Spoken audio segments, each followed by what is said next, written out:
फटाक खबर सिर्फ 30 सेकंड में। डाउनलोड कीजिए तक ऐप।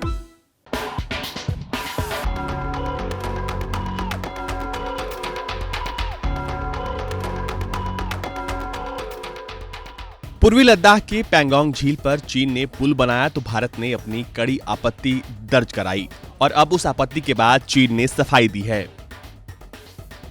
चीन के विदेश मंत्रालय के प्रवक्ता वांग वेनबिन ने कहा है कि चीन के बुनियादी ढांचे का निर्माण पूरी तरह से उसकी संप्रभुता के भीतर आता है। इसका उद्देश्य चीन की क्षेत्रीय संप्रभुता और सुरक्षा के साथ साथ चीन भारत सीमा पर शांति और स्थिरता की रक्षा करना है।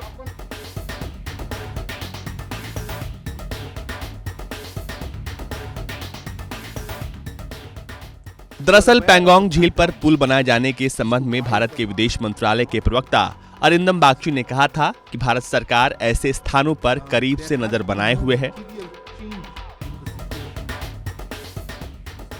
इस पुल का निर्माण ऐसे इलाके में हो रहा है जिस पर चीन का करीब 60 साल से गैर कानूनी कब्जा है। भारत सरकार देश के सुरक्षा हितों की सुरक्षा सुनिश्चित करने के लिए जरूरी कदम उठा रही है।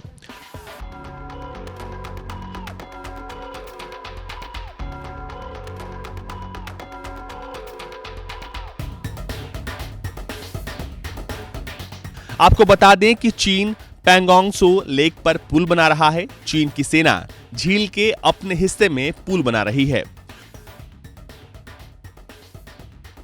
2 महीने से इसका निर्माण चल रहा है। इसके बन जाने के बाद से चीन की सेना झील के दोनों तरफ से पहुंच जाएगी।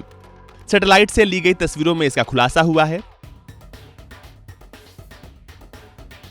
पुल पैंगोंग झील के उत्तरी और दक्षिणी किनारों को जोड़ेगा। इसके बन जाने के बाद चीन की सेना भारतीय सीमा तक काफी तेजी से पहुंच सकती है।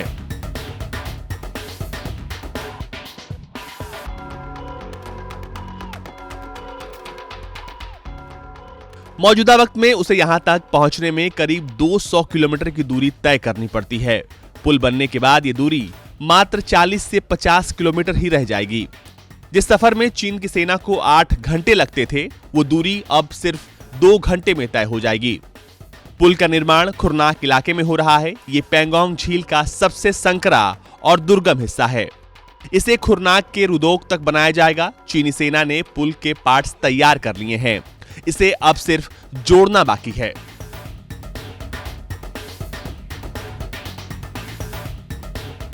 आपको बता दें कि पैंगोंग झील 135 किलोमीटर में फैली है। इसका 1/3 हिस्सा भारत के लद्दाख और शेष तिब्बत में पड़ता है।